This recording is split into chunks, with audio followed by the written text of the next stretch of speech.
Hello guys, आज मैं नानी के घर आई थी, अब वापस जा रही हूँ। ये मेरी छोटे मामी है। ये बोल रहे हैं कि मैं आपको नीचे तक छोड़े आती हूँ। कर लो इनसे भी बात। अच्छी है मेरी मामी बहुत।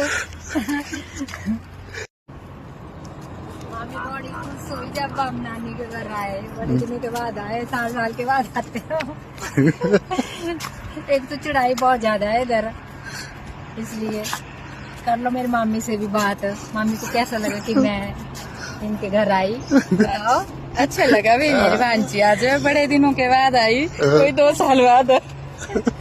शक्ल भी भूल जाती है। सुन लिया आपने? देखो, देखना बाहर का व्यू देखो, बहुत सुंदर है देखने में। है तो घर ऊपर ना, बहुत ज्यादा ऊपर है, थोड़े ऊपर नहीं। फिर नेक्स्ट वीडियो में मिलेंगे। बताना कि मेरी वीडियो कैसी लगी मामी के साथ और मैं कैसी